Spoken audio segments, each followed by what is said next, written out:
We would like to invite Dr. Mangisi Simanjuntak SHMH to lead us in the opening prayer.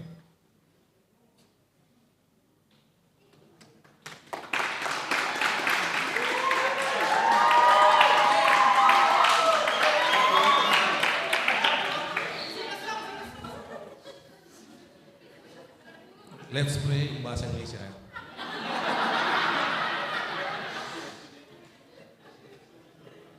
Mari kita berdoa. Terima kasih Tuhan atas berkat dan limpahan-Mu kepada kami semua, sehingga di siang hari yang indah ini kami dapat berkumpul bersama menghadiri kuliah umum dari Attache Pendidikan dan Ilmu Pengetahuan Kedutaan Besar Belanda.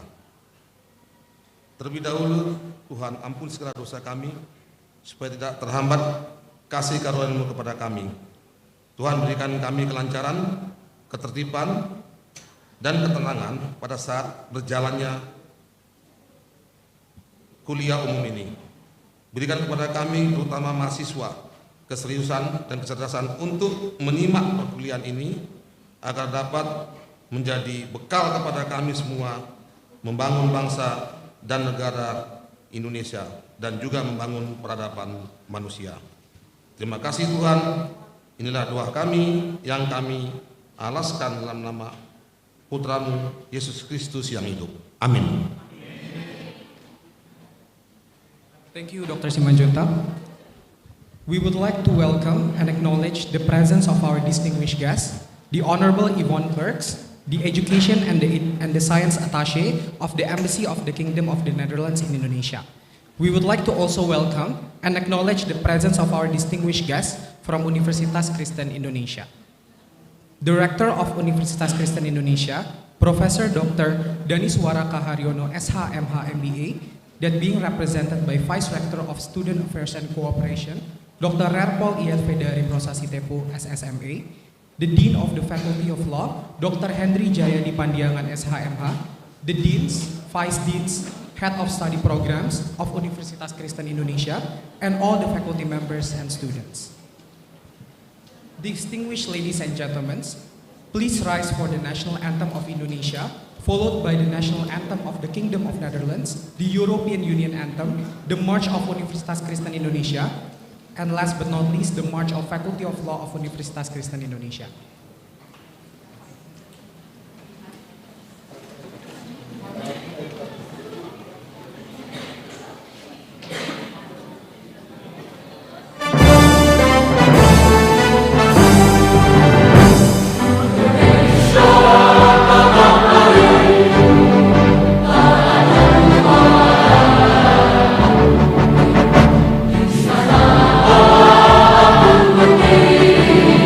Jaya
Universitas Kristen Indonesia.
be seated.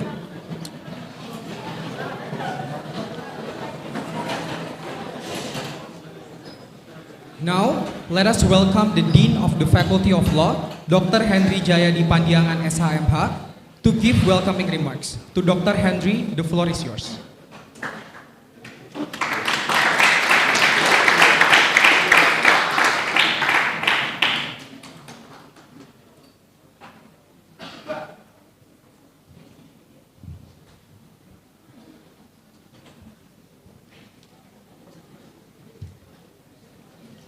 Okay, thank you, Master of Ceremony. Assalamualaikum warahmatullahi wabarakatuh.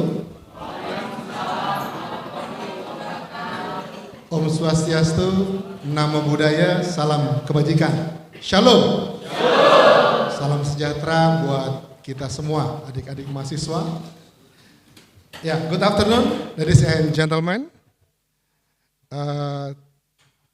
For Honorable Ibu Iyet Sitepu, Vice of Rector, Students and Cooperation, and then DN from faculty in the UKI, ada Pak Kredit, welcome, Vice of DN, Economic and Business, welcome to our lecture, and then all of lecture.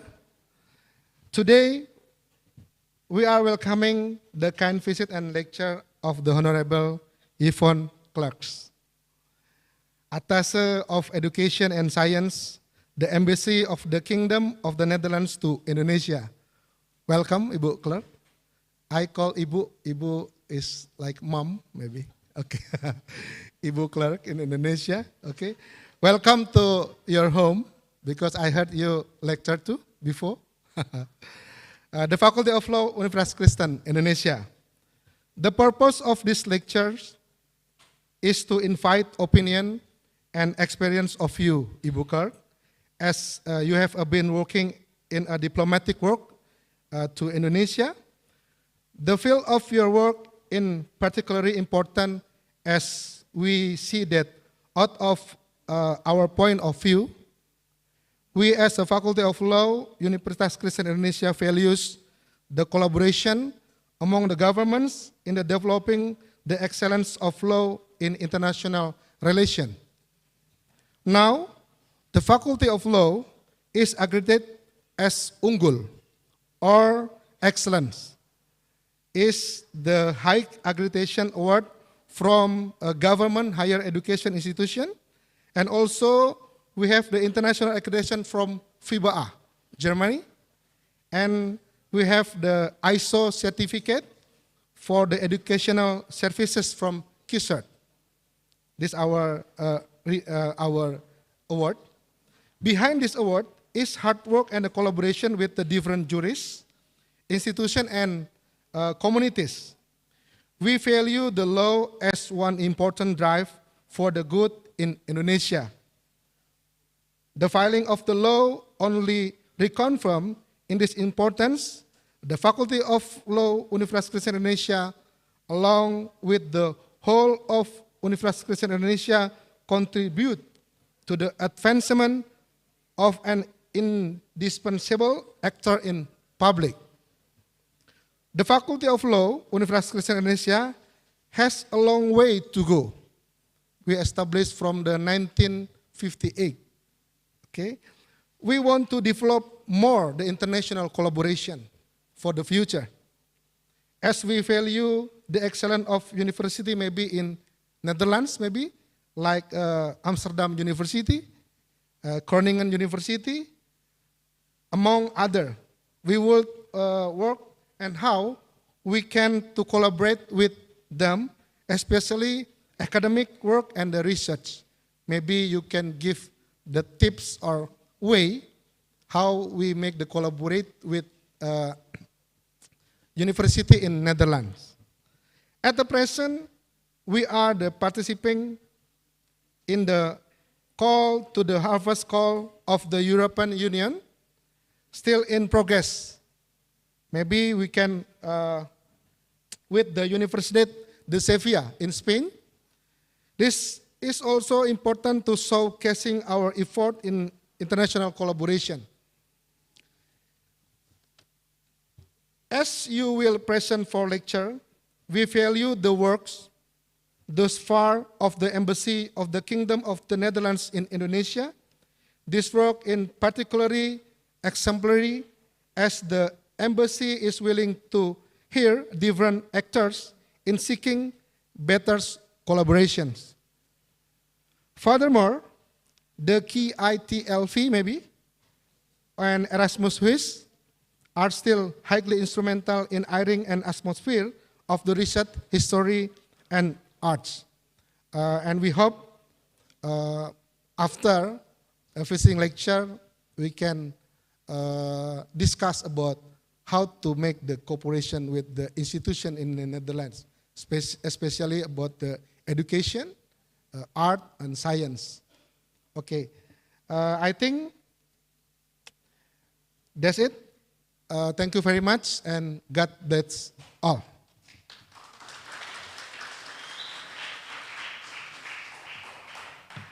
Thank you, Dr. Henry, for the speech. Ladies and gentlemen, it is with great pleasure to invite our esteemed rector of UKI, Professor Dr. Daniswara Haryono, SH, MH, MBA, that is going to be represented by the Vice Rector of Student Affairs and Cooperation, Dr. Rerpol Iyet Fedarim Rosasi Tepu, SSMA.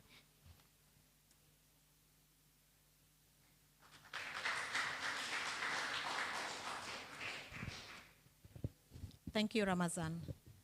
So before I begin, our Master of Ceremony is Ramazan. He represents us in our National Debating Championship in Indonesia. And he is one of the best speakers. So I'm very proud of him, and also I'm very proud of my students. Good introduction, yeah, Ramazan? Yes, we will. So next week he will be still in the debating competition in the national level. So, Education and Science Attache of the Kingdom of the Netherlands, Ms. Yvonna Klerks, Vice Rectors, Deans of the Faculty of Education and Teachers Training, Dean of the Faculty of Language and Literature. Is there any deans present in this room? Head of Study Programs, and the Kingdom of Netherlands Embassy interns. Welcome to Universitas Kristen Indonesia. So before I begin my speech, allow me to express the rector's regret for not being able to be present in this very important moment, but he hoped that the meeting and the seminar will run smoothly. So I congratulate the Faculty of Law for organizing this seminar. This is about the visiting lecture. What is the progress of education and science in relation, which is organized by the Faculty of Law. Aligned with the Universitas Kristen Indonesia objectives for the 2024, our year of prestige, UKI reflects the institution's commitment for improving its global standing and education programs through international collaboration and partnership. UKI has around 50 active international partners who have carried out international programs across Asia, Australia, Africa, and Europe.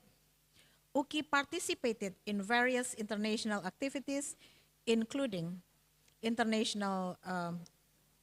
through exchange program for educational staff and students, such as visiting professors and international credit transfer program facilitated by the government and also by UKI to send UKI's professors and students overseas to our several university partners in Asia and Europe. UKI has been also actively involved in international joint research and community service activities in collaboration with our respective partner globally. Our intentional focus on internationalization shows the institution's commitment to enhance its global reputation and educational offerings through strategic collaboration and partnership and the dedication to global engagement and impacts. So it is our hope that this program will also strengthen our international program, particularly the academic programs.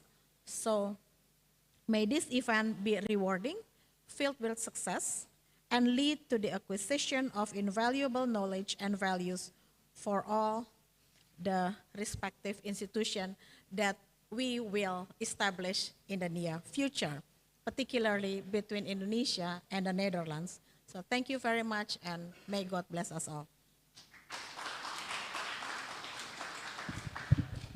Thank you, Dr. Iyad. Now, we would like to invite again the Rector of Universitas Kristen Indonesia, Professor Dr. Danis Dwaraka Haryono, SH, MH, MBA, that being represented by the Vice Rector of Student Affairs and Cooperation, Dr. Rerpol Iyad Fedarim Rosasi Tepu, to represent a token of appreciation to the Honorable Yvonna Klerks, the Education and Science Attache of the Embassy of the Kingdom of the Netherlands in Indonesia. Bu, the stage is yours.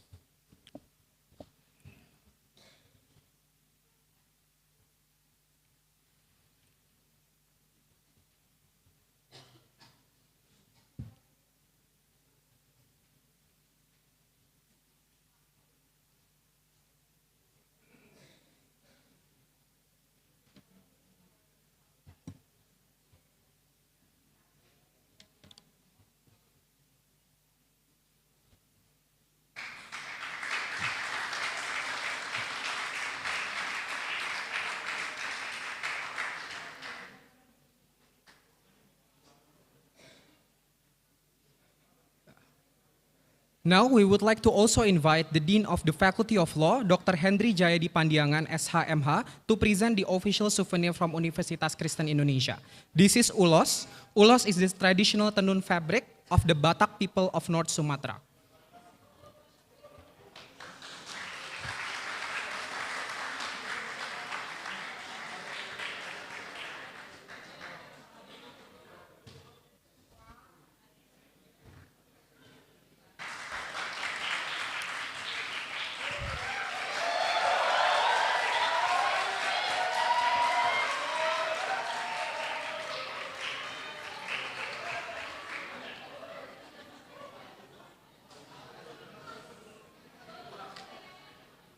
Now, we invite the Vice Rector, Deans, Vice Deans, Head of Study Programs, and all officials to have photo sessions together.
Test, test. Thank you. Now, we also invited the head of Department of Law, Dr. R.R. Ani Wijayanti SHM Hum, to give the certificate from the Faculty of Law as an appreciation in the visiting lecture activity to our honorable guests. Thank you. Okay.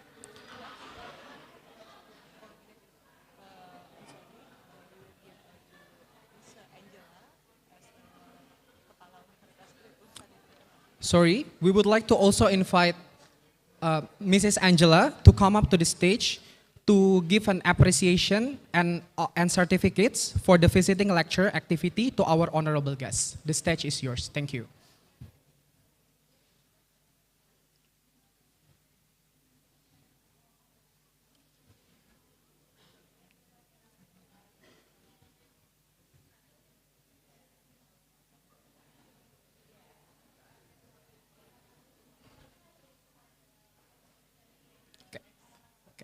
Thank you.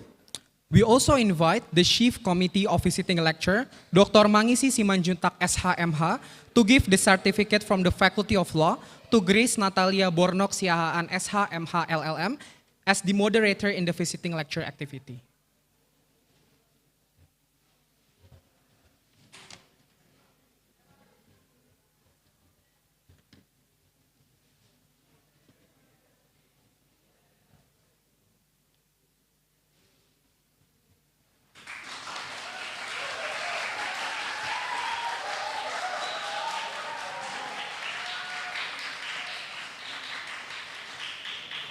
Thank you, Dr. Simanjuntak. Ladies and gentlemen, now we proceed to our event, the visiting lecture. We would like to invite the moderator of this public lecture, Grace Natalia Bornok Siahaan SHMH LLM. The floor is yours.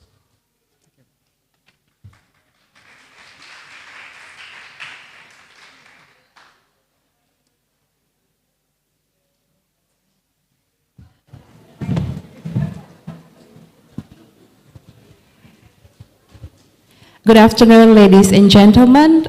Today is the time for us to listen to the public lecture.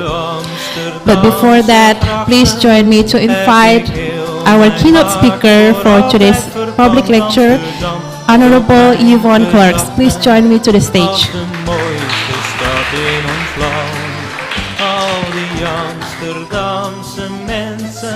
Al die lichtjes 's avonds laat op het plein, niemand kan zich beter wensen dan een Amsterdammer te zijn. I will now read short biography of the Honorable Yvonna Klerks. She serves as the Education and Science Attache in the Ministry of Education, Culture and Science, the Netherlands, since March 2023. In June 2020 to March 2023, she was a senior policy advisor within the Ministry of Education, Culture and Science. She was involved in policy advice in topics related to higher education. Main topics were internationalization and innovation in higher education. Before that, she was in the World Leisure Organization in January 2014 until present. She is the member of the Board of Directors. And in January 2016 until now, she is a treasurer and member of the executive committee. As treasurer, she worked closely together with the COO, the chair, the secretariat, the finance committee, the lawyer, and the accountant of the organization. She had a leading position in establishing the financial strategy, planning, and control of the organization. She was chair of the finance committee and gave recommendations to the executive committee and the board of directors about the financial affairs of WLO. She prepared financial reports for the board of directors and presented the financial status of WLO during the General Assemblies for WLO members during the WL Congresses.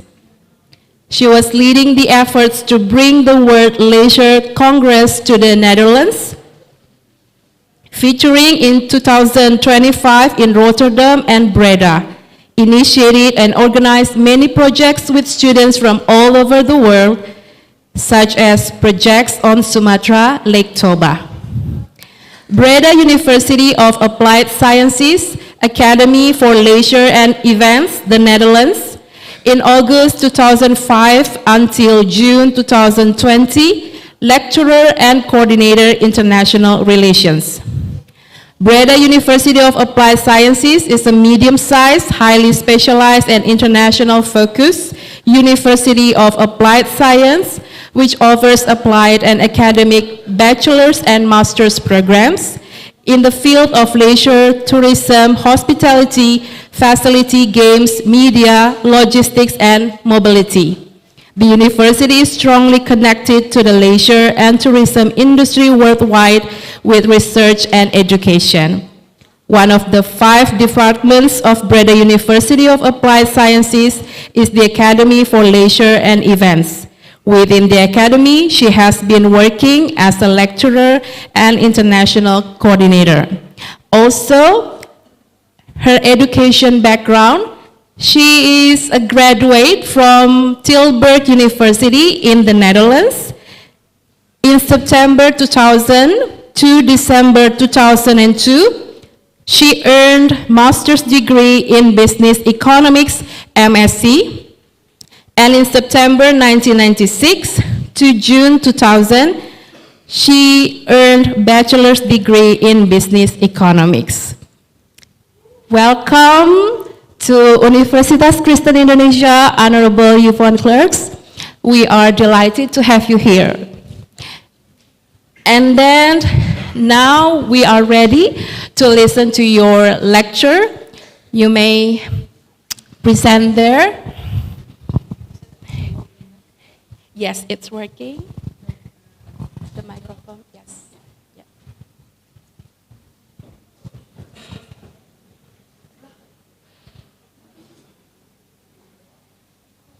The floor is yours.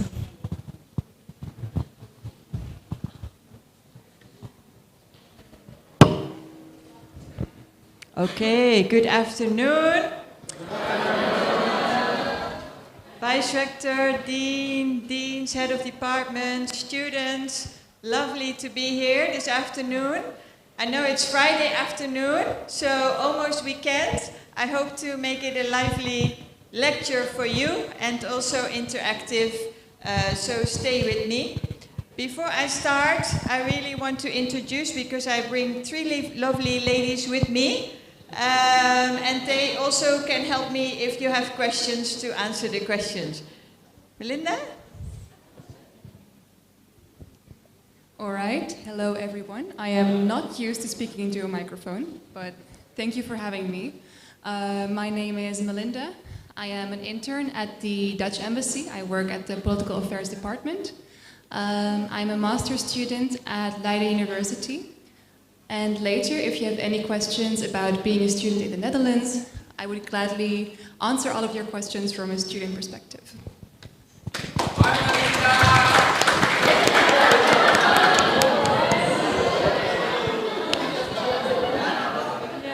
Selamat siang.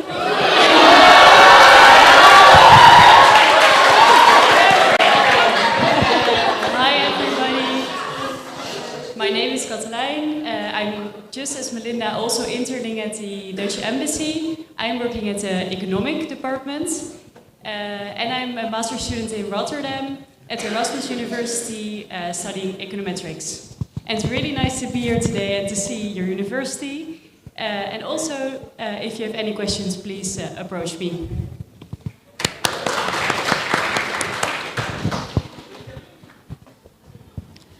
Good afternoon, everyone. I'm Puji, the Education and Design Advisor. I'm working together with Yvonne. Thank you. Yes, thank you so much. Very happy to be here, so thank you so much for the invitation to be here this afternoon. I prepared some slides. I hope you can read them, but otherwise I will help you. So thank you so much for the introduction earlier, so I don't think I have to introduce myself twice, because it was already perfectly done by the moderator. Thank you so much. Maybe just very briefly, my previous occupation. So I'm the Attache for Education and Science in the embassy. Before that, I was in the ministry, and before that, I also was working in university. So I'm actually really happy to be back home today, as the dean mentioned, and be in university again and meet students. Maybe just a little bit from the previous jobs that I did. So I've been in the World Leisure Organization as a member of the board of directors, and did many student projects all over the world with many different students.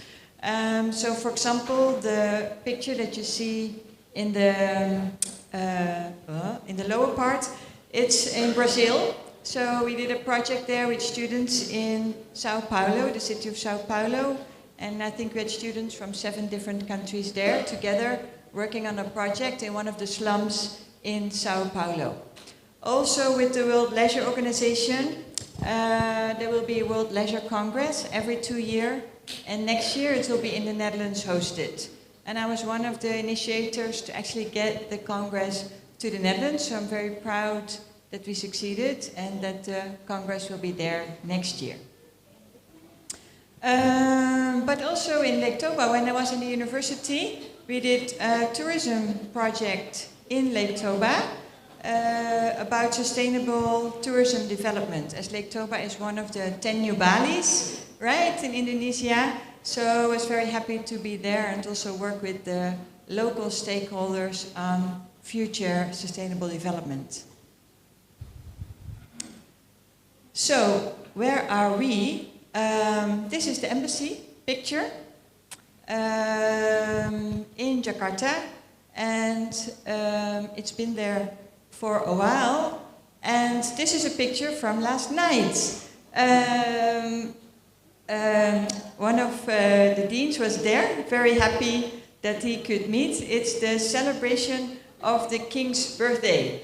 And this is the colors of the national flag of the Netherlands. And it was actually a really nice evening for me.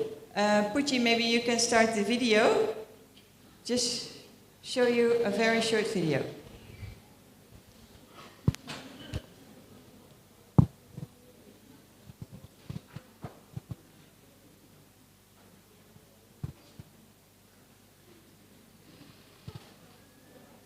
Aan de Amsterdamse grachten heb ik heel mijn hart voor altijd verpand. Amsterdam vult mijn gedachten als de mooiste. Minister of Foreign Affairs visiting our embassy last night, and I was the lucky one to welcome her to the embassy.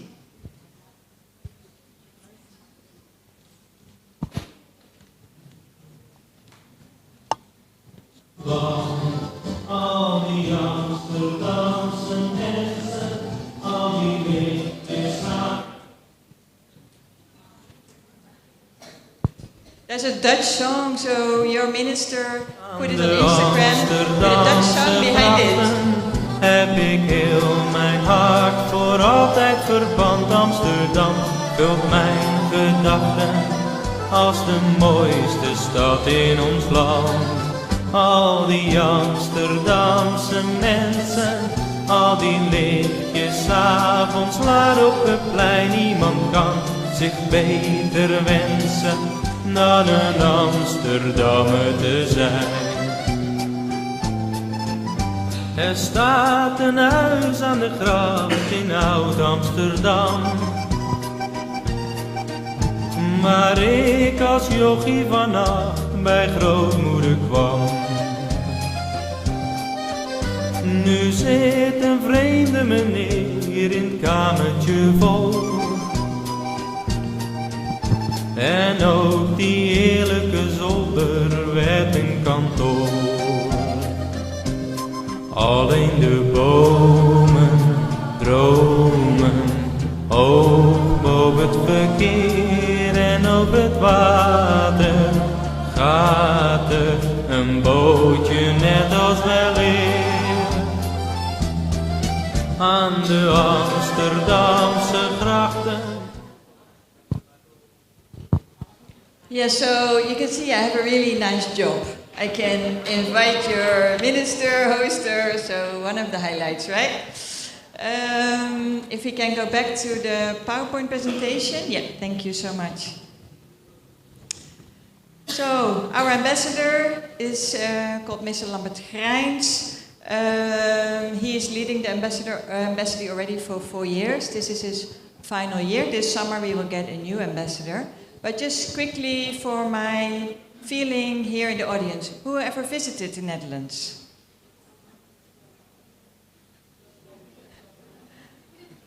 No? Yeah, of course. Here in front for the students. Any of the students? Ah, okay. So I have a little bit of introduction of the country, so you have a little bit of a feeling where I am from. But in the embassy we have around 80 employees, around 20 people from the Netherlands and around 60 Indonesian people working with us. And we have a few departments. We have a political department. So I am part of the political department. We have economic department. And we have internal affairs and communication and culture. And of course, one that when you want to travel to the Netherlands, you will be, let's say, the most familiar to people is consulair, right? So if you want to get a visa to go to the Netherlands, you go to consular affairs. And we also have, and we're very, very proud of it, we are the only embassy from the Netherlands in the world that actually has their own cultural theater. So we have a lot of performances, so if you're interested, they are free of charge, so gratis. So you can come and experience, for example, tomorrow night we have classical concert, but we have different kind of things scheduled in the theater, also movies, also other type of music. So feel free if you're interested to join one of the performances in the Erasmus Huis. And yeah, so where are we? This is this very small country in Europe. I just learned, I think I have it on one of the slides, we are 46 times smaller than Indonesia. Yeah, so very, very small country. If you take the car, you can go from left to right in 2 hours. Here you only are from maybe one point in Jakarta to the other point in 2 hours, right? But you already drive to Germany if you are more than 2 hours, so we're really small. And from the bottom to the top it's about 3 to 4 hours. So it's a very, very small country, nothing compared to Indonesia. 17.7 million people living there, so we are basically Jakarta. That's the whole country. Yeah, so it's very, very small. In Europe, Belgium are the neighbors and Germany are the neighbors. And across the ocean, it's the United Kingdom. Yeah, so we're in between those 3 countries. Maybe you've heard of Amsterdam, one of the cities, capital city in the Netherlands. The Hague, where it's actually where the ministries are, and the parliament and the government. So this is the governing organization. And I can actually, this tower is the Ministry of Education. So it's my ministry on the picture. That's where I come from. We have a king and queen also, visited Indonesia in 2020, went to Lake Toba. Very, very happy that they were able to be here just before we had the lockdown of Corona. Yeah, so when I traveled back to the Netherlands from Indonesia, the same evening everything was locked. So I was lucky I could still enter the country and then visiting here. So very, very happy with our king and queen and the Prime Minister Mark Rutte. We also just had elections like Indonesia, so we will also soon have a new Prime Minister, as you will have a new President. Water is something I think we have in common. Water is something that's here, of course, on top of the agenda in Jakarta, Indonesia, but in the Netherlands as well, because half of the country is actually below sea level. Yeah, so, for example, this piece of land, when I was a child, it didn't exist. So, the people in the Netherlands actually made new land in the Netherlands. So we need a lot of dikes, right, to protect us from the water, because the sea is higher than our floor or the ground. Well, it's a bit colder in the Netherlands than it is in Indonesia. We can actually have ice and snow in winter, but also a lot of rain. So it's a different climate. Indonesia, always sunny, or at least most of the year. But in the Netherlands, we also have a lot of rain and cold. So I'm happy to be able to Indonesia for a few years. Maybe also what is the Netherlands famous for? So we have the water management, we have infrastructure, we have agriculture. So we have worldwide known universities for agriculture, but also semiconductors. ASML, maybe you have heard of the company, has been in the news all the time, at least in the Netherlands, for the chip manufacturing industry. Very important industry for the Netherlands. Just a little bit of the Dutch culture. Our Prime Minister goes to work by bike, sepeda. So, do you think your new president will go by sepeda to the office? Well, people think we walk on wooden shoes. That was many, many years ago, right? Now we also have just normal shoes. And orange is the national color. So yesterday, in the King's Day, many people wear orange clothes. Dutch food, bitterballen, you know them, right? But also poffertjes, oliebollen, caramel waffles. This is the typical Dutch food, so you might have tried some of it.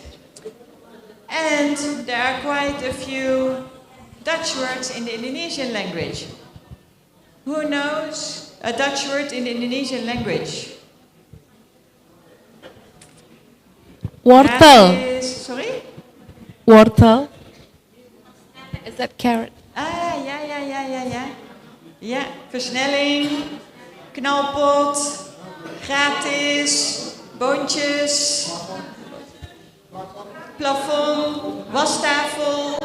So many Dutch words in an Indonesian language. Okay. So we're in the embassy. So what do we do in the embassy? Just to give you a little bit of a picture, like, you know, where are we and what do we do? So if you look at the world map, the Netherlands has around 114 embassies worldwide. So we're quite in a few countries. And actually Indonesia is one of the largest that we have. We also have a Netherlands Business Support Office, as we call it, in Surabaya. And we have honorary consul in Medan and on Bali. So that's our representative in Indonesia.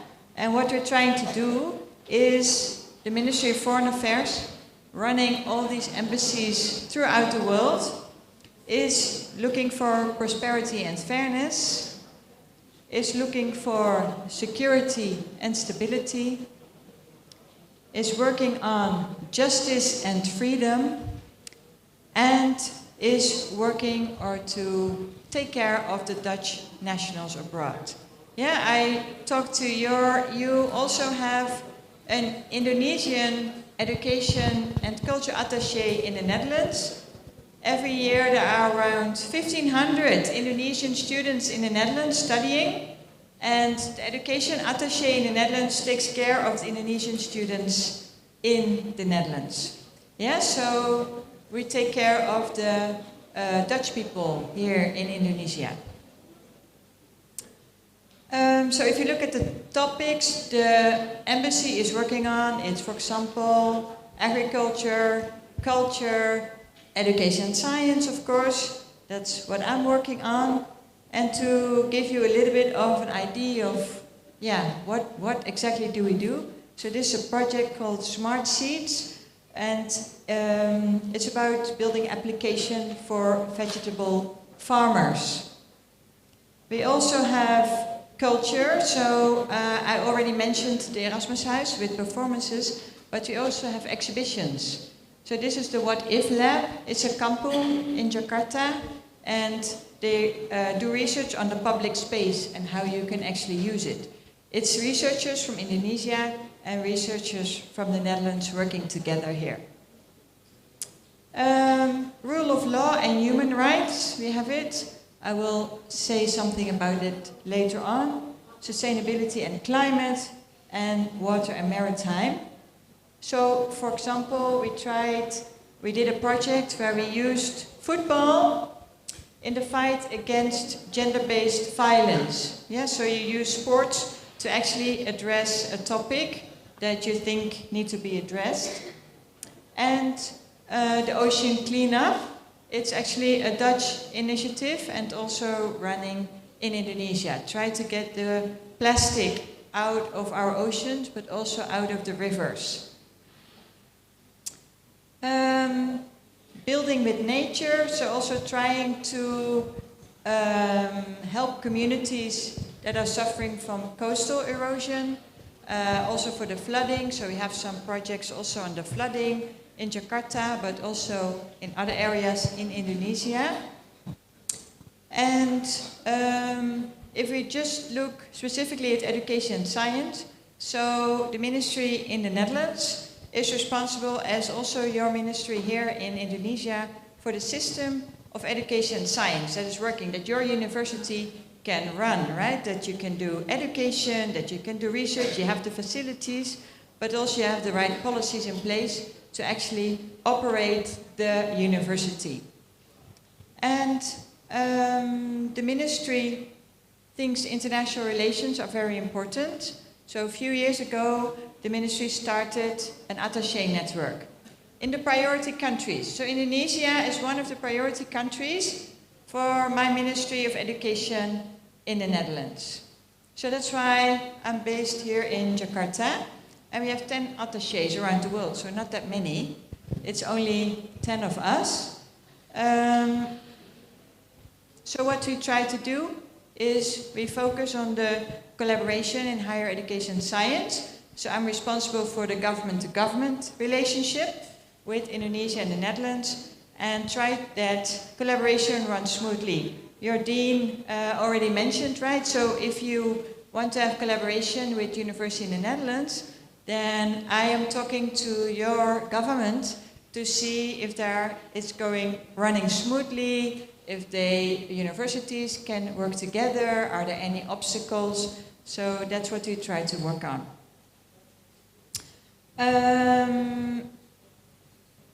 So that means I work a lot together with your Ministry of Education, Culture, Research and Technology, and also BRIN. That's my main counterpart. Well, if you look at the Netherlands and Indonesia, because of the shared history, there are many ties between our countries. The estimation is that about 10% of the Dutch people actually have roots or partly roots in Indonesia. So that's a big amount of our population is connected to Indonesia. I don't know if you are aware of it, right? Because you just have your life here. Who has family in the Netherlands? Any of you that you know of? Okay, so in that sense, I can imagine for you it's not top of mind. But for many Dutch people, Indonesia is top of mind because their grandfather come from Indonesia, their grandmother come from Indonesia, or even lived here. Yeah, so there are much connection, and we see that many students from your age or people from your age actually travel to Indonesia to go to the place where their grandmother was born, grandfather was born, or their father or mother. So there's a lot of connection there. And many Indonesian people actually studied in the Netherlands. So they did a degree, a master's degree, for example, in the Netherlands, from all over Indonesia. So that gives us, as an embassy, such a fantastic network in Indonesia, because in many places where we come, we will find people that actually studied in our country. And also the universities work together a lot. I mean, I cannot even show you a list of all the collaboration, MOUs, initiatives between the universities in the Netherlands and the universities in Indonesia. So there are many, many connections there. And if you look at my work, for example, what I try to do is, together with the Indonesian government, every year we organize what we call the Winner Week. So the week of Indonesia and Netherlands education and research. And we actually showcase universities can showcase their collaboration with the Netherlands. Yeah, so it's a way also for us as a government to really have a showcase or a podium, to give a podium to universities. But also we can discuss with the governments, between the governments, some topics that are important to us. For example, last year we had a discussion about rewards and recognition of people working in the university. So how is the Netherlands dealing with that? How is Indonesia dealing with that? Yeah, I can imagine most of you are, I think, from the Faculty of Law. It's maybe far away from your daily business, but it's important for how your lecturers are rewarded by your government, right? Happy lecturers is happy students, I would say. So those are topics that we try to put on the agenda and to also learn from each other. This is also something we did last year when there's a researcher from the Netherlands. If, for example, here in your faculty, you want to have collaboration with research in the Netherlands and you want to have researchers here to work on a project, there's actually some rules and regulations that the foreign researcher needs to comply with. So, and it's the policies from BRIN. So we actually did like a webinar for the Dutch universities, so they know what is actually the rules and regulation when they come to Indonesia. And also try to support the collaboration between the Dutch universities, Indonesian universities. This is an example of an MOU signing between the OIKN from the new capital, Nusantara, and it's a consortium of 3 universities in the Netherlands, Leiden, Delft, Erasmus, and they are going to do research in the new capital and try to help Indonesia build a green and sustainable forest capital city. Yeah, so one of the topics for research is biodiversity. So how can we make the new capital green? Just to give you a little bit of a feeling of what my daily business is here. And if you look at higher education science in the Netherlands, actually here you have 4,500 universities and University of Applied Science in Indonesia. We only have 13 research universities and 36 polytechnics. That's it. That's everything of the whole country, right? So very, very different scale from Indonesia. And also what I already mentioned, right? The population is very small. So number of students here, 9 million. The Netherlands, 800,000.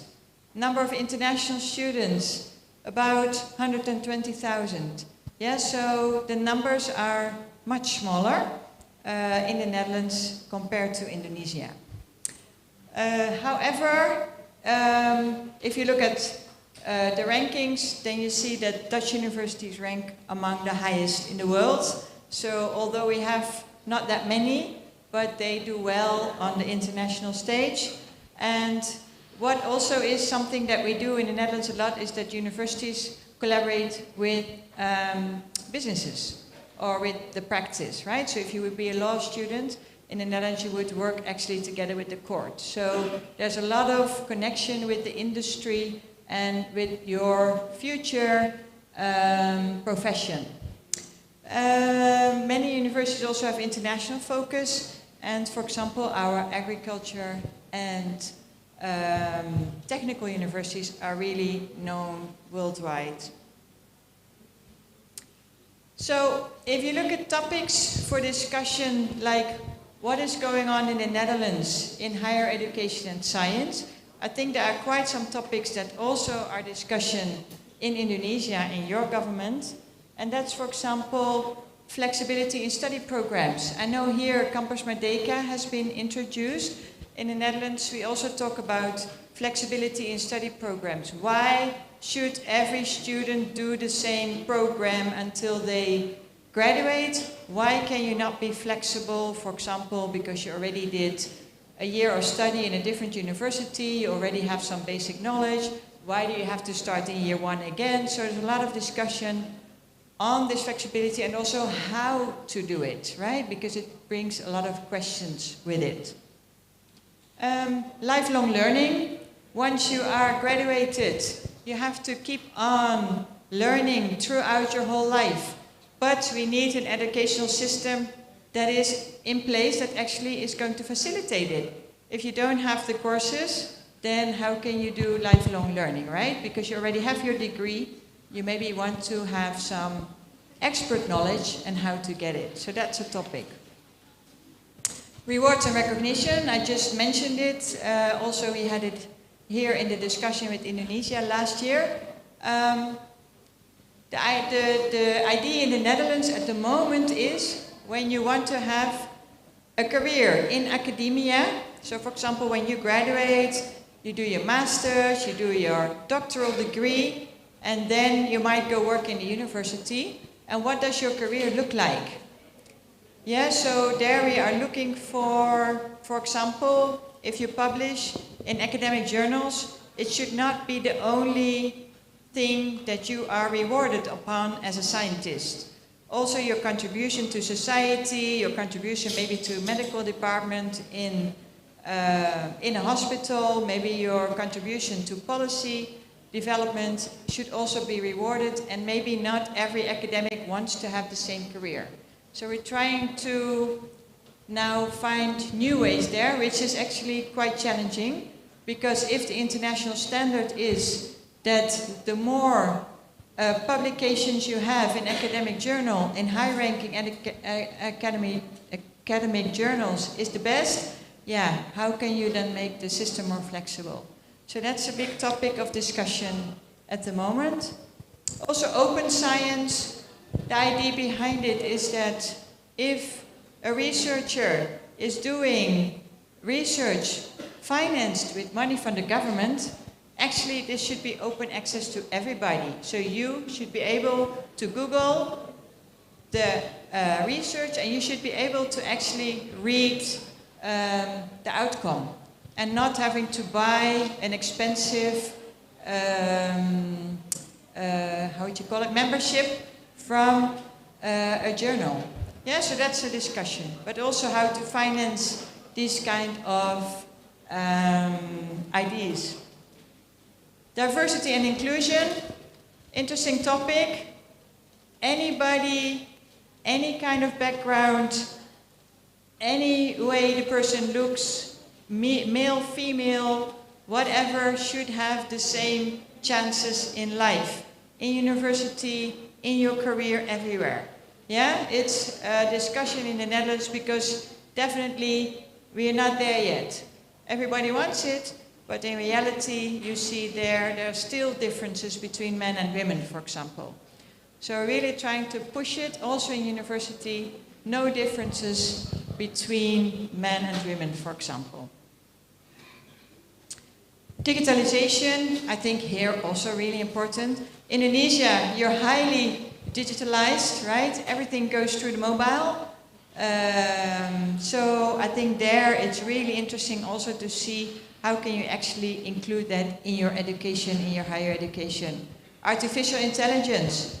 I don't know here if it's a discussion in the university among the lecturers, how to deal with artificial intelligence. If you have to write a report and you just ask ChatGPT to write a report for you, how does your lecturer know it was you that wrote it, right? So very big topic of discussion. Also in the Netherlands, how to deal with this artificial intelligence for the better, right? Because it can also be maybe really helpful in your education. Appreciation of different levels of education. This is an interesting one. I think in Indonesia it's similar as in the Netherlands. If you go to SMK, what do your parents think? In the Netherlands we also have SMKs and they are not rewarded at the same level as university degree. But we also need people that graduate from SMK. We don't only need people graduate from university. So we really try to make sure that the Dutch population is going to appreciate TVET education as much as university education. It's a total change in mind shift, right? You probably are thinking now, yeah, right. University is always better than TVET or SMK. But maybe we should start thinking differently because here in Indonesia, you have so many young people, so the workforce is not the problem, right? You need to be skilled, you need skilled people. In the Netherlands, actually we have so many areas where we cannot find people. They are just not there. So they are skilled, but they are not enough. So for example, in ICT, in the hospitals, in education, sometimes in primary education we have to send classes home because the teachers are not there. The teacher is ill and we don't have replacement. Yeah, so you don't have that problem in Indonesia. Luckily, you have enough people, but how to make sure that the right people get the right skills. And you also need TVET education for that. Social security for students and academic staff. How to make sure that you as a student and you are in a position where you are, your teacher decides what is going to be your mark. So it's a complicated relationship you have with the teacher. How are you going to make sure you are in a safe place and you can learn and you don't have problems there? Also among students in the Netherlands, we have definitely challenges there. Yeah, so students don't feel safe, but also when you are a doctoral student, you don't feel safe to your professor. So we try to come up with programs to make sure to increase the safety. And academic freedom and security of scientists. And this is actually something my minister is really, really involved in. So Dijkgraaf, so that's the Minister of Education from Netherlands, he put on the agenda of UNESCO researcher safety. Yeah, so your professors, can they do research to any topic they want? Can they publish anything they want from results from their research, and are they safe? Yeah, so for example, during COVID-19, we actually had quite some scientists in the Netherlands that were threatened by community because the community didn't like what the results of their research were. So the minister is really trying to push for safety of scientists worldwide. Yeah, so that's why he brought it to UNESCO.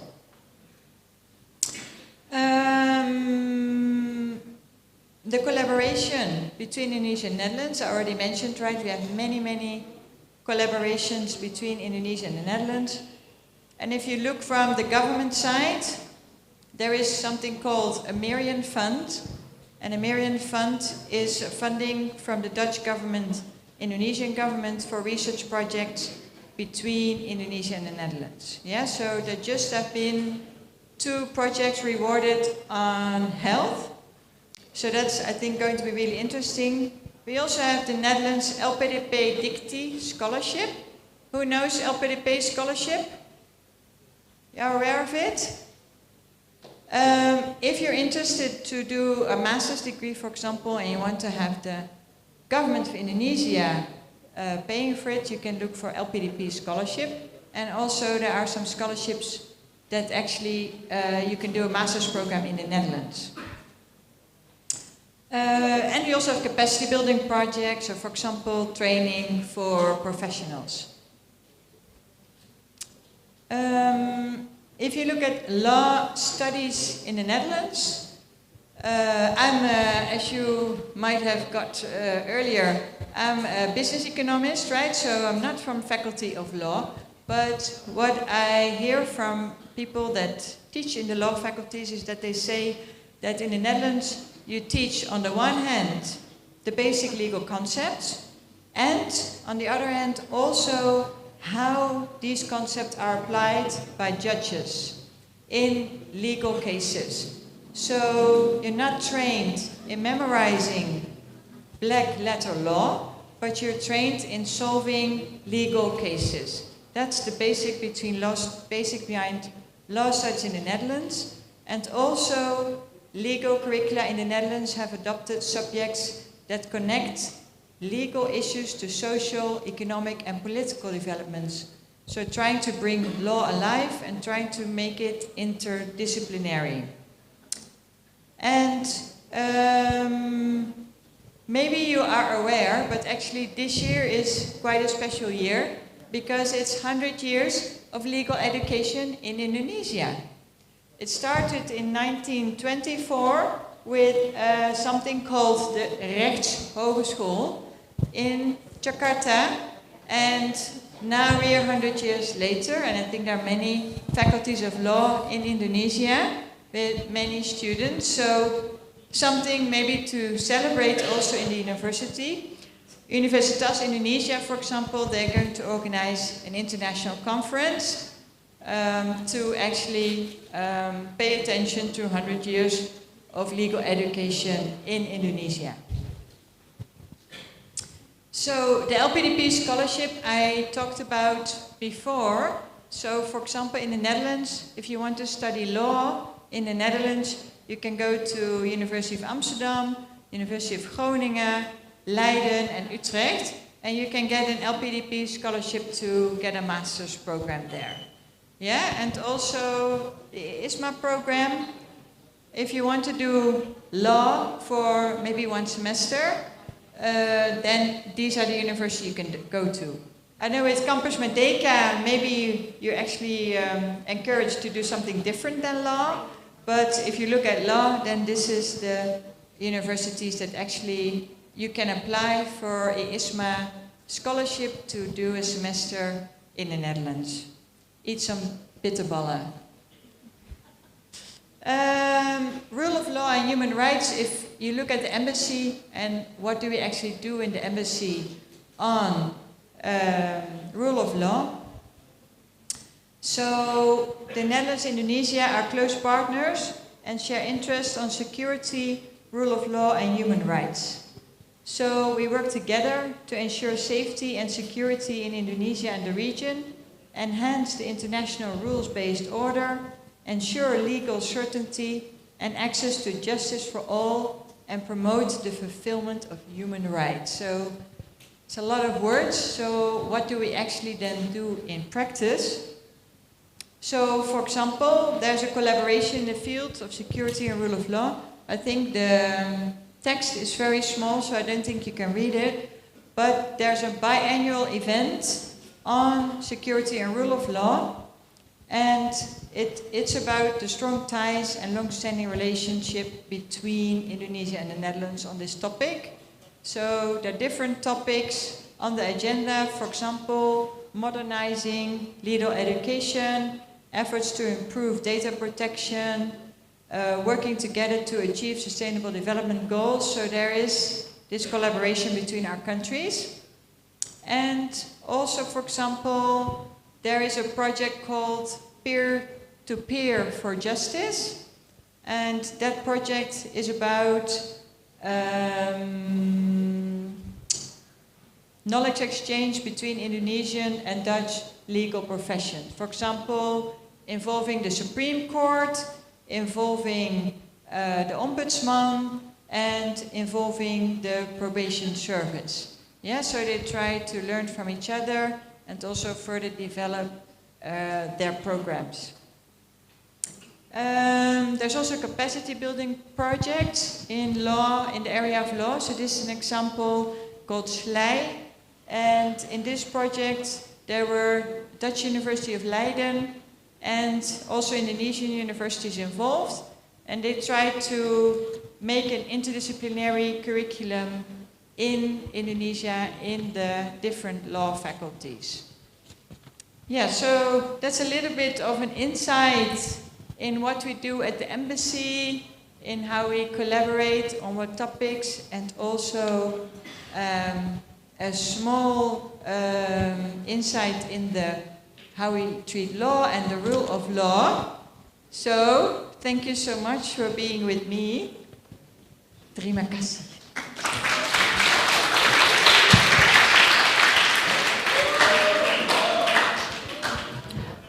Any questions from me for the interns? Please feel free.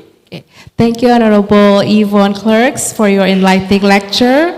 You may join to the stage.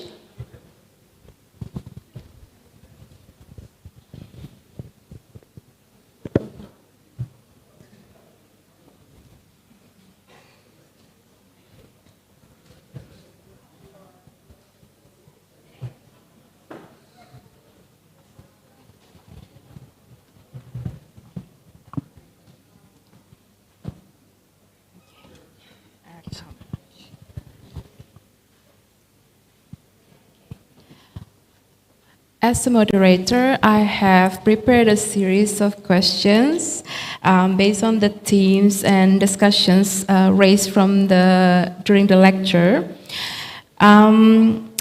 Let's begin this discussion, the dialogue. My first question will be related to the ties between Indonesian and the Netherlands educational institution, about strengthening the ties between Indonesian and Dutch educational institutions. Can you elaborate, are there any new areas of focus that the embassy is particularly interested in pursuing, or are there any areas in the fields of law that you believe that there is potential for deeper collaboration? Yes, thank you so much for your question.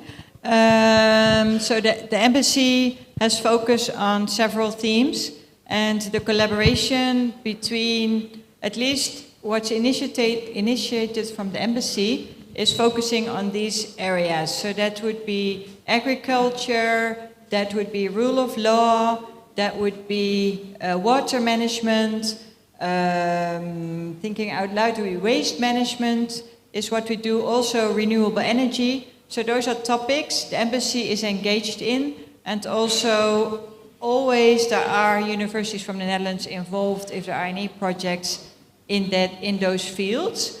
So for rule of law it goes the same. We try to, the projects you saw, they also involve the Supreme Court, they involve the Ombudsman, so it's also trying to involve actually the professional area that you're working on, but usually also university is connected to it.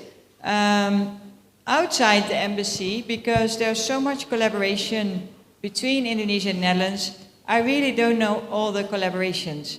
So there's so many universities reaching out to universities in Indonesia on all kinds of topics and work together. So I think there are many possibilities, either through the embassy or just through the institutional relationship.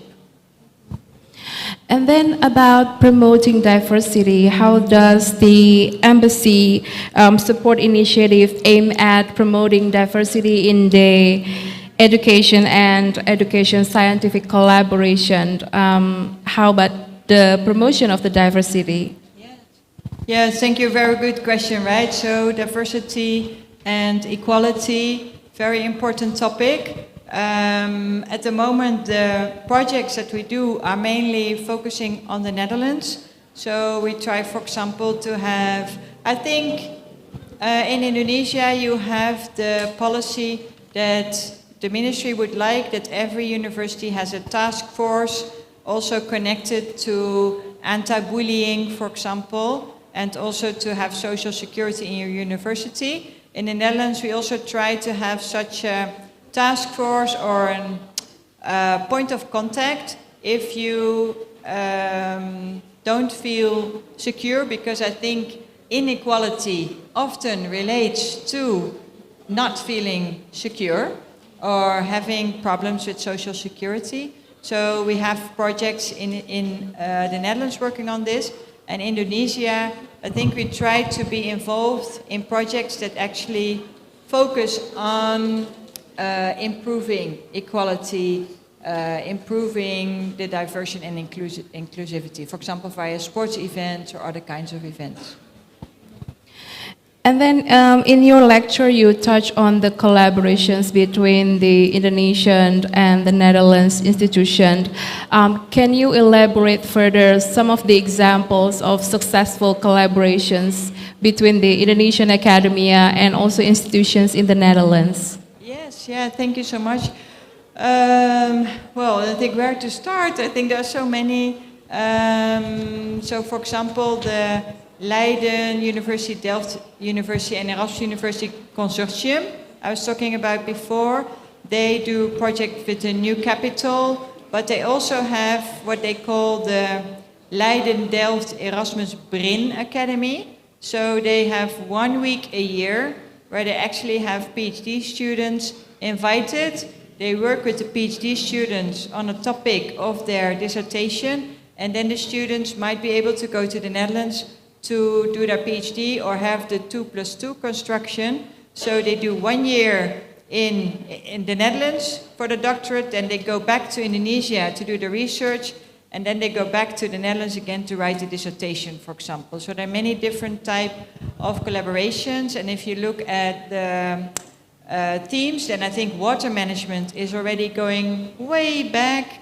The Delft, for example, Institute of Water and Technology is doing a lot of projects in Indonesia together also with the private industry. Also agriculture, there's a lot of interest from Indonesia in how, because the Netherlands, I just told you how small we are, but we produce a lot of, for example, tomatoes, cucumbers, and we export it all over the world. So many countries are interested in how can such a small country actually produce so much food that you can even export it. And I think in Indonesia an important topic is food security. Indonesia has enough food available for your own population, and you don't rely on other countries for your food. So the Netherlands is helping Indonesia together, for example, with IPB Bogor to IPB Bogor, sorry, to work on expertise on how to build this food security. One of the concerns of collaboration is relating to the funding. Can you provide insights about the role of the government funding in facilitating the collaboration between the two nations' institutions? Yes. I think I'm in a very lucky position because your government really is investing in education and science. So also your government wants to co-finance projects, for example, in education, in science. So the scholarship program I was talking about, the Netherlands LPDP Dicty Scholarship, is actually for 50% financed by Indonesia. Also the LPDP program, the ISMA program, I think Indonesia, you have quite a lot of already programs in place to actually make sure that students can do, for example, a master's degree in Indonesia or abroad.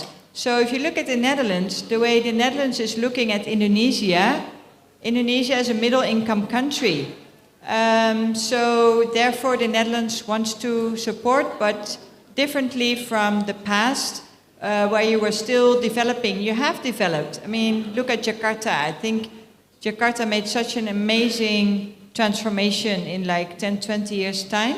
So there's a lot of funding available in Indonesia also for education and science, and I think we are looking to make it like a win-win. So we try to help you in the areas where you are looking for as much as possible, but we do see Indonesia as a middle-income country, so you also invest a lot yourself. Before we move on to the next question, I would like also to announce to the audience that we will have a Q&A session after this dialogue. So feel free to prepare your question after the dialogue ends, okay? Okay, so now we discussed a lot about the collaborations between the researchers, the academia of Indonesian institutions and also the Netherlands faculties. And now let's, some of the audience here are also from, they are studying here, so they are students, and I'm sure that they are also really passionate to know about the opportunities about student exchange or internship programs in the Dutch universities. So what opportunities exist for Indonesian law students to participate in internship programs or in student exchange at Dutch law firm or legal organization, and then this program will allow Indonesian law students to gain exposure to different legal systems and perspective. How such experiences contribute to their professional development. So maybe you could elaborate about the opportunities exist for Indonesian law students regarding the internship programs and also student exchange in the Dutch institutions. Yeah, of course. Well, I think let me start with, I've been in international education now for so long. And I think it's really a transformative experience. If you study 1 year, even in your neighboring country, Malaysia or Australia or any other country, Vietnam, it will definitely change your life. So I would definitely encourage all of you, even for 1 semester, to go abroad and to also look in other cities, other places, talk to different kind of people. It would definitely enrich your life. Having that said, to the Netherlands, I think there it's mainly the LPDP and the ISMA programs that you have in place here in Indonesia if you look for possibilities. But it's important that the university has MOU with university in the Netherlands. Yeah, so if you have an MOU, you can easily make the collaboration because, for example, you say, okay, we can have 5 students in Indonesia, in the university, and 5 students to the Netherlands. Yeah, so I think if there's MOUs between your university and universities abroad, for example, in the Netherlands, you can do the exchange. Internship, in the Netherlands, all students find their own internship. Maybe also the interns that we have here in the embassy. So the university is not arranging internships. Students is in charge. So a student needs to search for the vacancy in the industry and needs to apply. Yeah, so I think there are definitely possibilities for Indonesian students, but it's not something university or government is actually arranging. So it's really the student that needs to step up, and especially when you want to go abroad, and I think you can confirm that, you need to arrange a lot. So you need to prepare, you start to search 1 year in advance. There's a lot of documents you have to go through. At one point you will say, why am I doing this? I don't want to, but hopefully you can also confirm it's really rewarding when you are finally there and you can do it. Yeah, so I think studying in the Netherlands is easier because you can, for example, if you have the right degree, in the bachelor degree, you can apply for master's programs, so that would be easier, I think, than internship, but there are definitely possibilities, I think. In the rule of law or in law studies, it might be important to speak the Dutch language. So, because I think internships in international organizations might be easier if you speak English, but in law, I can imagine the Dutch language is important. Another interest of the students, they are interested in participating in the competitions. So, for example, from the law faculty, law students interested in moot court competitions. And so how can Indonesian law faculties leverage partnerships with the Dutch institutions, the Dutch law schools, to enhance the practical training competitions, the practical training components such as the moot law court competitions?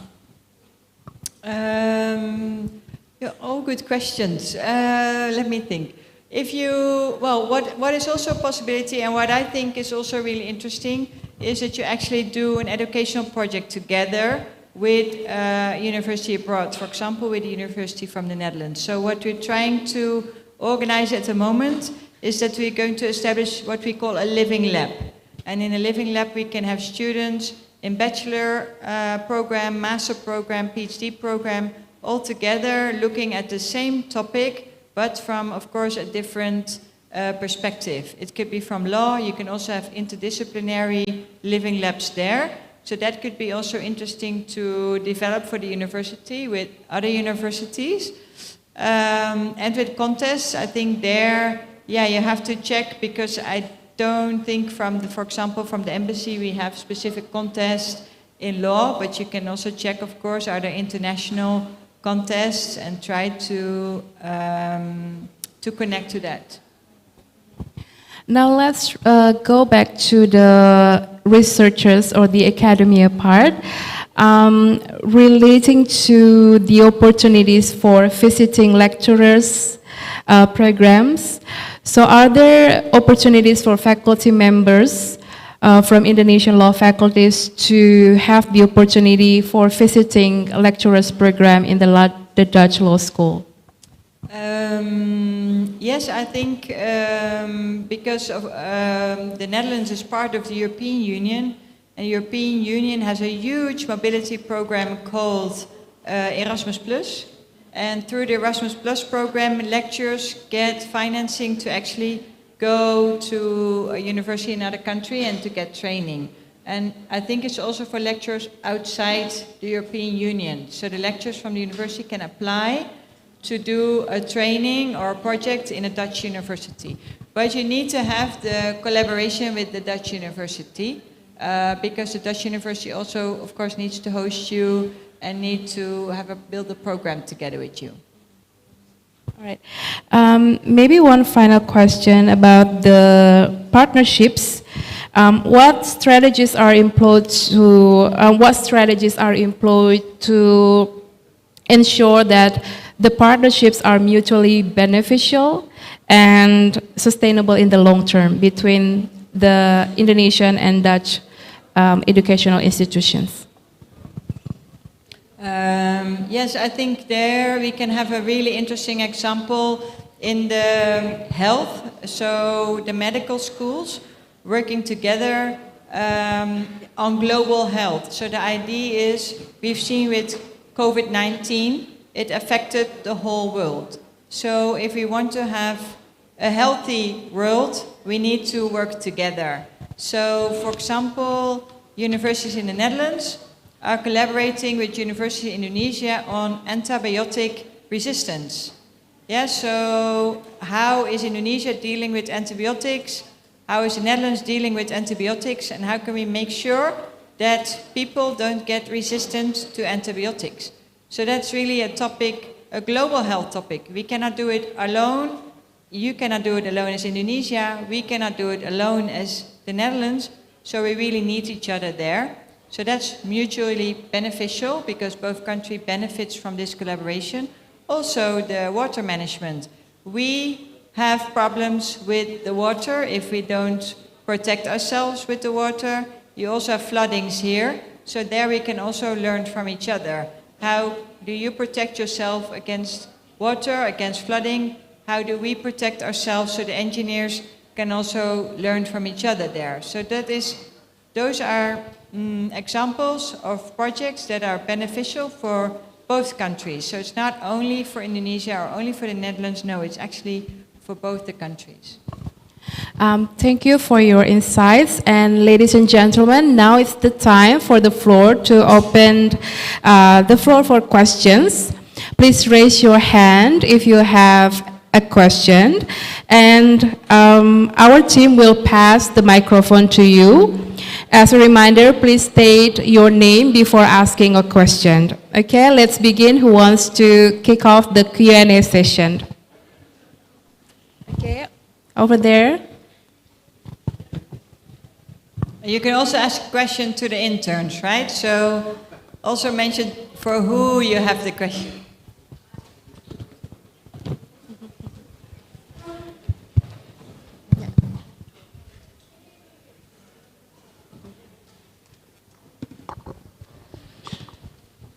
Thank you for this change. My name is Muhammad Iksanul. I'm from Universitas Negeri Padang, but now I'm a student exchange in Universitas Kristen Indonesia. So good afternoon, Ma'am Yvonne. You look beautiful today. I want to ask something that about seminar today. So there is so much interesting about Netherlands, such as the football, the ranking FIFA, the highest average of people on planet, and then if I'm not mistaken, there is no more hukuman mati or death penalty, if I'm not mistaken. So there's so much interesting thing that we can dig more.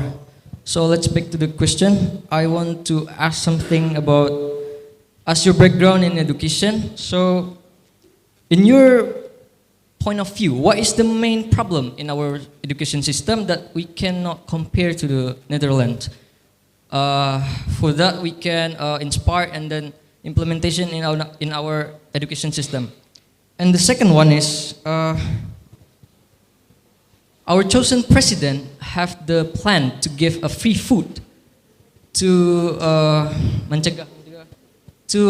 fight stunting and against stunting and something like that, to improve our education and human development. So, is there any program in the Netherlands that some kind of this that there is success before that we can practice in Indonesia? That's all. Thank you for the chance. Thank you. Thank you. Thank you very much for your questions. Your English excellent. Thank you so much. So your first question, what's the challenge in Indonesia in higher education?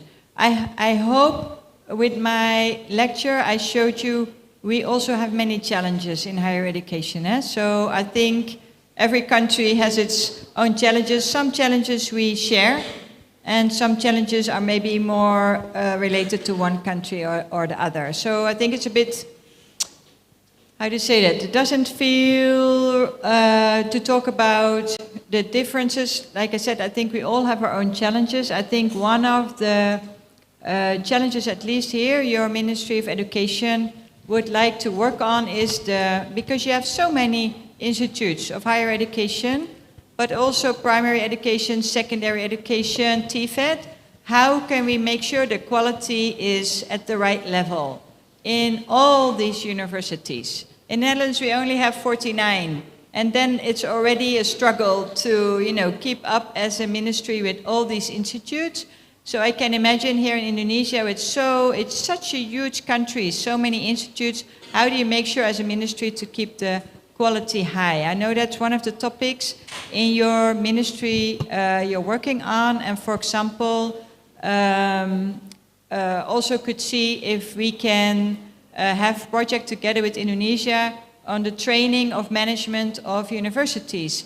so they can learn from each other how to manage university, how to increase the quality of education. So I think that's one area. So in that sense, I think the challenge for Indonesia is, because you're such a big country, to make sure that you are here in Jakarta, which is a different world from Papua, different world from Sumatra, different world from Kalimantan.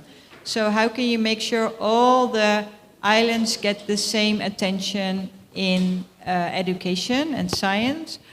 And your second question about the food programs, actually in the Netherlands we have the similar challenge. I'm very grateful we don't have stunting problems, but we do have government program giving lunch or breakfast to children in primary education. So the Netherlands, yes, we are a rich country, but it doesn't mean that all the people in the country are rich. So some can also not afford a proper lunch or proper breakfast for their children. So it's, I think, very shocking also for me that actually the Netherlands needs a program like that, because otherwise we have children in the school that did not eat. So in that sense, I think it's important Indonesia is aware of this challenge in Indonesia and wants to address it, because children need to eat, otherwise they cannot learn. So if it's important for government to be connected to that, in the Netherlands we have a program, so maybe we can also exchange ideas there. Thank you. Okay. Thank you for the question. Is there any more questions we can take over here?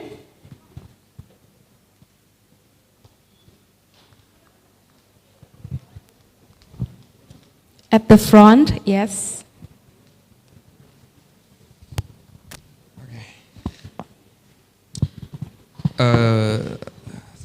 Thanks for moderator and Mrs. Klerks.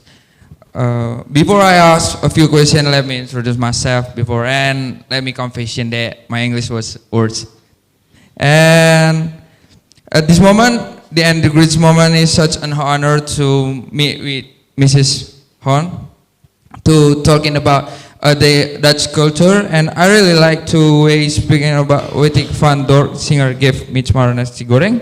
And my question, what about Dutch policy in protecting the academic rights and academic freedoms of Indonesian citizens in the Netherlands, especially the students like us who study on Netherlands in participate in IISMA, Indonesian International Mobility Awards?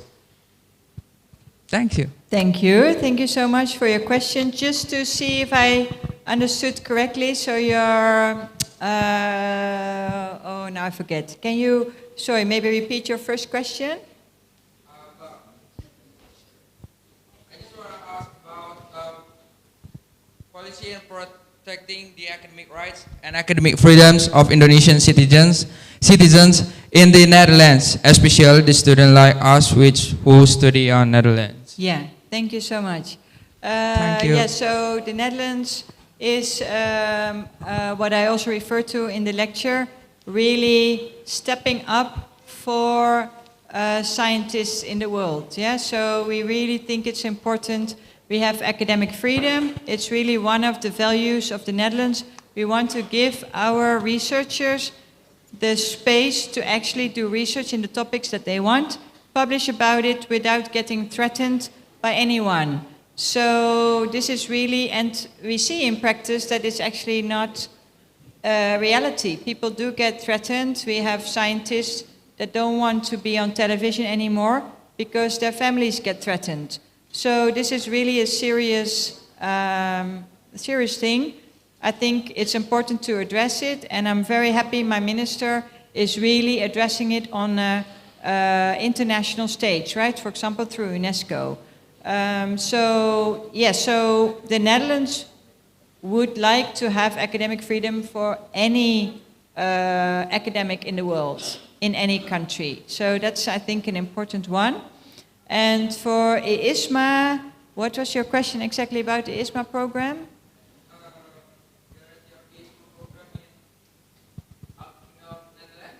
Yeah.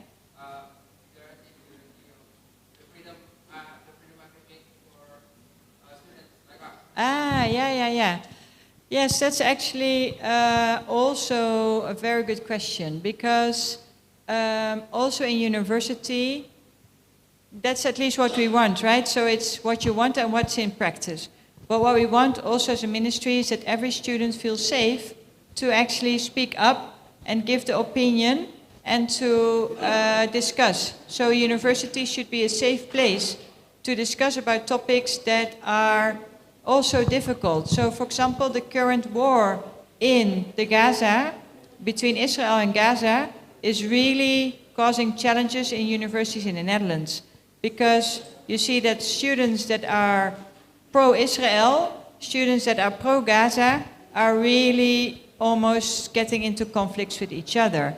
Also, the war in Ukraine and between Ukraine and Russia caused challenges, because we had many Ukrainian people coming to the Netherlands, including students, and then you also have Russian students in your university. So that also gave tension.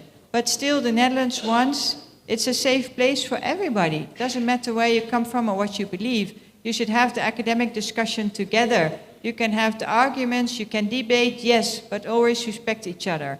That's what we want, but that doesn't mean it always works, right? With these examples, you do see the tension happening in the universities, and it's also university management that has to deal with those challenges. But ideally, yes, we want students to feel free and to be who they want to be. Yeah, thank you. Thank you. Any more questions? All right, okay, at the back. Okay, thank you for time and place. It's an honor for me to asking in this seminar. So I want to know what the educational culture is like in the Netherlands. You said earlier that Indonesia has obstacle in reading literacy, fear of missing out, and in my perspective, students are afraid to express opinions in conducting research because they are limited by universities. So what views do you have and your tips for developing education in Netherlands that can be applied in Indonesia, especially our beloved university? That's all from me. Thank you. Yes, thank you so much. You have so good questions, all of you. I would like to say something, and then I hope the interns can also maybe say something on this one. I think we try to, the Dutch system tries to encourage the students to speak up and to give their opinion. So I think there, maybe also in some Asian cultures, you see a different way, right? So as a student, sometimes in Asian cultures you should listen to the professor, but you're not able to actually debate what the professor is saying.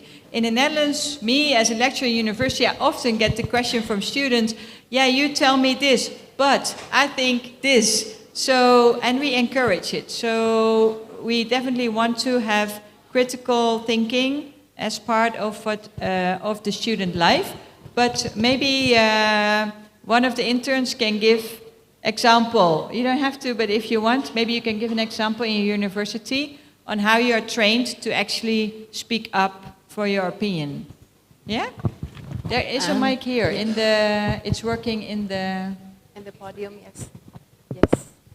Hello? Okay, it's working. So if I understand it correctly, the question is how we are encouraged to voice our opinions in class in Dutch universities. All of our classes are incredibly interactive, so we do have lecture layouts such as this. However, we also have work groups, meaning that you are in smaller groups with, let's say, 15, 20 people. And in a smaller group, it's much, much easier to say what you think and not feel judged, right? And from there, you actually get comfortable with it. You enter a lecture hall, and there's maybe 100 students, such as here. But by then, it doesn't feel scary anymore, and it's actually okay. And lecturers also, I think, are trained to make sure that there is a safe space within the lecture halls. Yeah, I hope that answers the question. Okay, thank you. Yeah, thank you. Thank you, Melinda, for that addition. So indeed, if you can also choose the working form with your student that actually helps the students to voice their opinion. I think that's a good example. Thank you so much. Yeah. Okay. Is there Thank any you. more question? Maybe on this side? Yeah, that one. Maybe to add one more thing. It also has a downside, right? Because we train the students to speak up and to voice their opinion. It could also be for some Asian cultures that we have, again, this person from the Netherlands always talking first, always speaking out, and never give the floor to other people, because they are trained to be the first one, to speak out, to give their opinion, which means that they also have to learn to listen to the opinion of others and to actually maybe also give the floor to other students, right? So there's always a balance, I think, there between being modest and listening and to actually when do you speak out. Thank you. My name is Oliver. For the first, I'm going to thank you, madam, for the presentation and lecture. And from this lecture, we all seen and remember again about how beautiful and nice our country relationship between Netherlands and Indonesian. And from that relationship and good relationship, I want to ask you about what is your biggest hope that we, our Indonesian country and Netherlands country, is achieved in this 2014 or in the 2025 in the next year, especially about education and science. Okay, the second question I want to ask about our three friends here that come with us. Can you share a little bit about your experience as an intern in the embassy? Thank you. Yes, thank you for your questions. What do you want to achieve? Well, of course, as education and science attaché here in Indonesia, my main purpose is to collaborate with your government to make sure that our universities can do the collaboration they want. So that goes in rules and regulation, but that also goes in getting to know each other. So for example, also matchmaking sessions between the universities. The Living Lab I was talking about, so I really hope the collaborations, there is already a lot of collaboration, but we can intensify. There's also in the Netherlands initiative called Virtual International Projects. So my hope is that we can also reach universities that are in remote areas, also wanting to have a collaboration with the Netherlands, but they know they can never afford travel to the Netherlands, or they can never actually even get in contact with a university in the Netherlands. So you can design an online project. So for example, I heard a project from a university in Rotterdam with a university in Attache, and it was all online. The students were collaborating online in a project. So I think that's also my hope, that we can, yes, Jakarta, fantastic, you have fantastic universities here, and we want to have the collaboration, but also in remote areas to give them also the opportunity to actually have connection with, for example, the Netherlands in whatever way. And the second question was addressed, I think, to our interns. Yeah, thank you very much for that question. About my experience here so far, I've been here now for 3 months, and the experience is great. It's really, really interesting and nice to live in Jakarta in Indonesia, and I feel very welcomed by the people, so that's very nice. And I think what I found the most interesting and special is to work together with people from different countries. So in the office we are with 80 people in total, and it's 60 people from Indonesia and around 20 people from the Netherlands. And I think by working together with different countries, you get different perspectives, and you eventually get to better solutions and ideas. So that's what I really like, and that's also why I really encourage you to work together with people from other countries, to meet people from other countries, and to talk about ideas that you have, because I really think that's a way to come to better solutions. Thank you.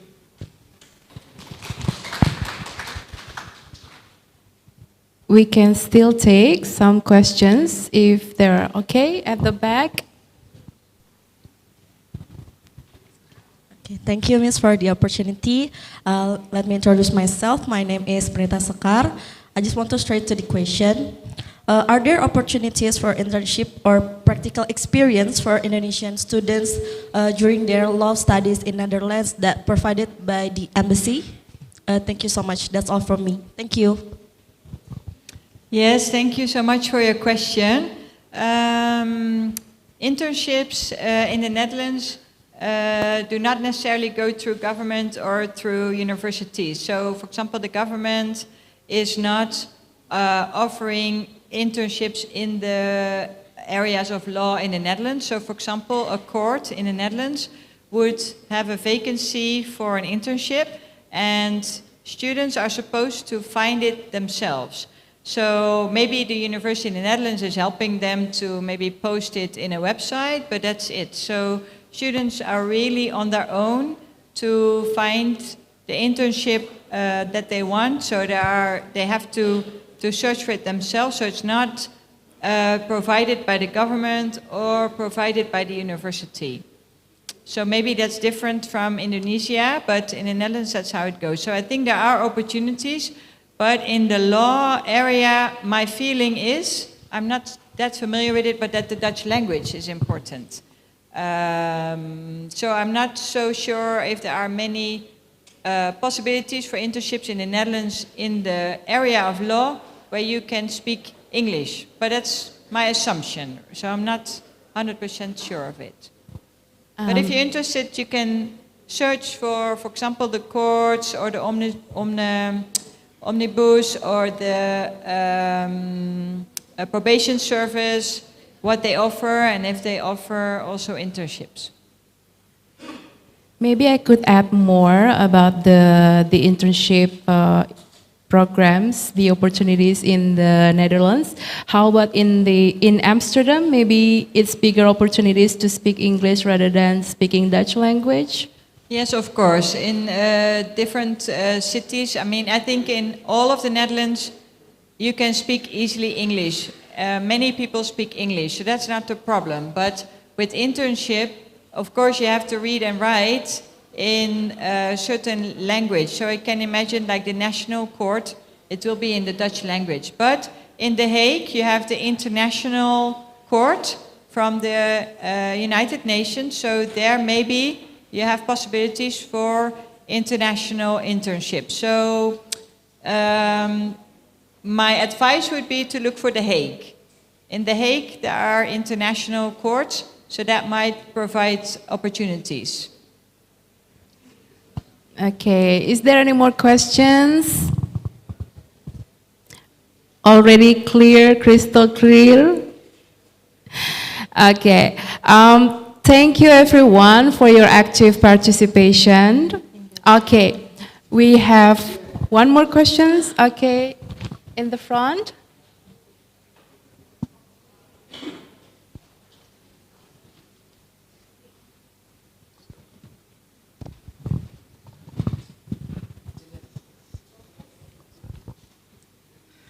Okay, good afternoon, Mrs. Yvonna Klerks. It is very nice for me to talk to you some point, my opinion. But every time I want to say something from my opinion, at this time you also difficulties and stuck came with me. But I will try to 1 or 2 points. How about if you come again to this university or faculty? But I'm sorry, I am a dean from education faculty. My friend is Henry Jayadi as a DNVR, and so also Ma'am Yet as a top leader in this university.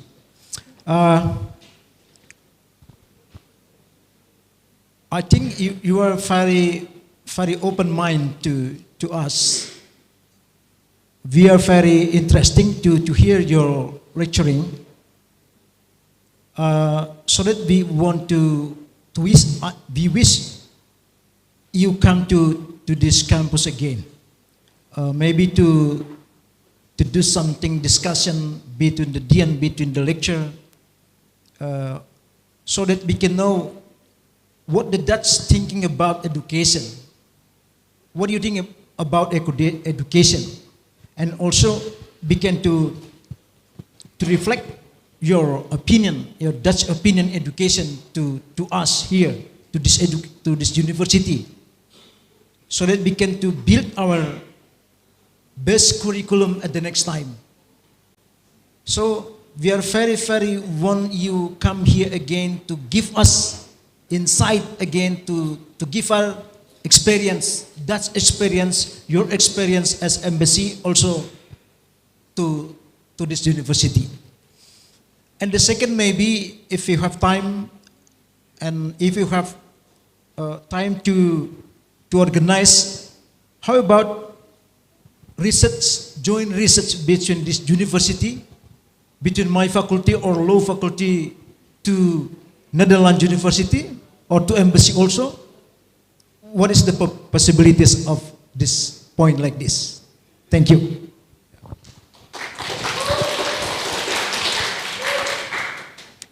Yeah, thank you so much, and thank you so much for the invitation to come back to the university. Very much appreciated. I think definitely we can see how we can organize some discussion and share some insights. So happy to provide it. Thank you. And joint research projects, I think definitely there are possibilities. Within the embassy, we don't have joint research projects, but of course universities together can organize joint research projects on topics they're interested in, education, law, other topics. So it's important there to connect to Dutch University and to establish the relationship. Of course, I can let Dutch universities know your university is interested in collaboration, the Faculty of Education, Faculty of Law, and then can see if there are Dutch universities also interested to work together with you. So very happy to make sure that Dutch universities know your interest, and then they can respond to that. Thank you. All right. Is there any more questions? Or maybe someone would like to add something to the discussion today? All right. Maybe before ending this session, maybe you could share your day-to-day activity to inspire the students here about life of being a diplomat. Yeah, maybe the most inspiring one is inviting your Minister of Foreign Affairs, right, yesterday at the embassy. So also if you want to have career as diplomat in Kamlu, I think the Kamlu young diplomats have a training now for 2 weeks in the embassy compound. They teach, they learn about the Dutch language and culture, and then they actually go to the Klingendaal Institute in the Netherlands for a couple of weeks, which is really a worldwide known high-quality institute on international policies.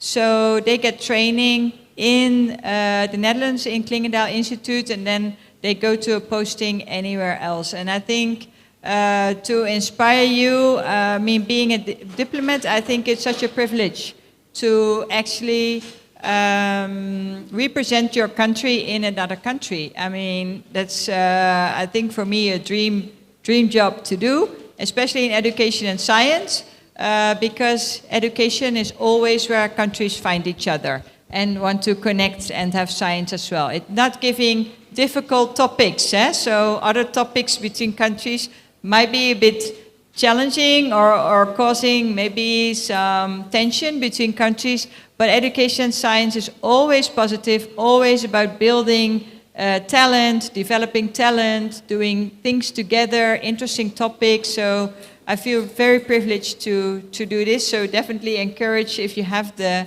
ambition, to pursue a career in Kamlu, for sure. Thank you. Okay. Honorable Yvonna Klerks, thank you very much for your valuable insights. And also, esteemed audience, thank you for your active participation and also insightful questions during the Q&A session. As we come to the end of the session, I invite you to join me in thanking Honorable Yvonna Klerks for her time, expertise, and insights to fostering meaningful collaborations between the two nations. Thank you once again, and we look forward to continuing this journey of partnership in the future. Now, I will hand it over to the Mr. MC over there.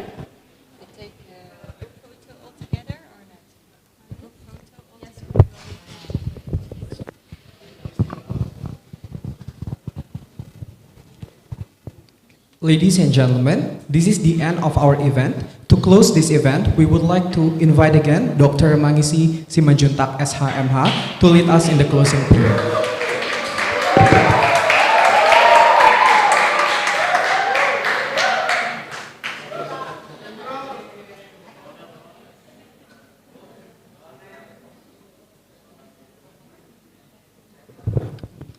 Let's pray.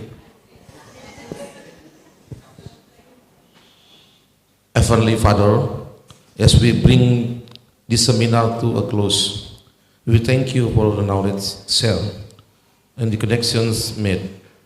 May the insights gained today inspire us to make positive change in our lives and the communities.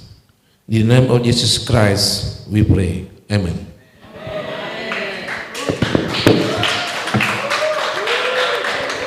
Thank you, Dr. Mangisi. We would like to say thank you to distinguished speaker, the Honorable Yvonna Klerks, the Education and Science Attache of the Embassy of the Kingdom of the Netherlands in Indonesia, and the moderator, Grace Natalia Bornok Siahaan, SHMH LLM, for fruitful presentation and discussion. Ladies and gentlemen, that concludes our event for today.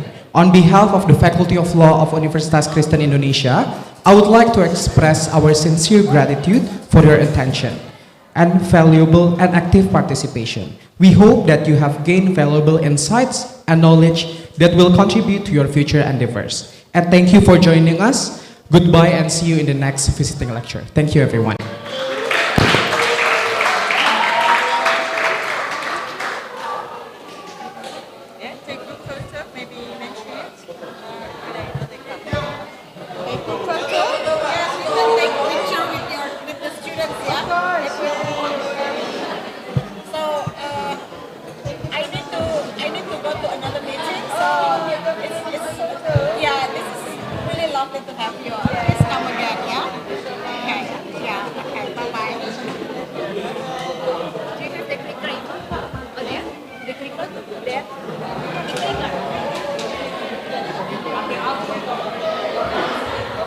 Thank you very much.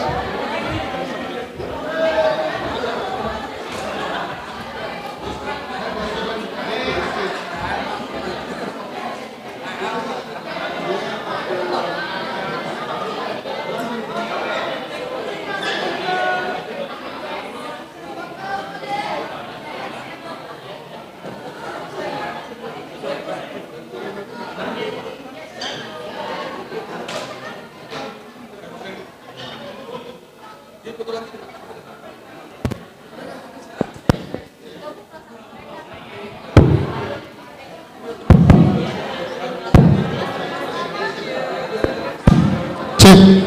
Ya, mahasiswa mohon izin bisa masuk lagi untuk foto, untuk dokumentasi di embassy. Ya.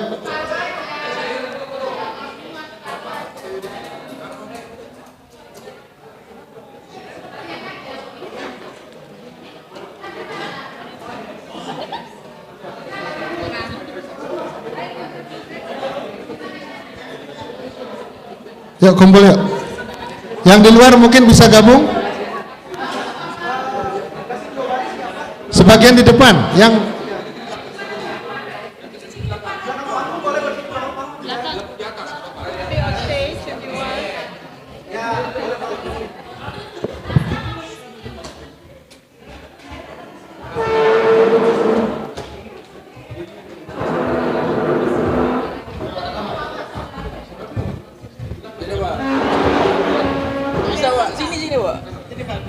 Oke.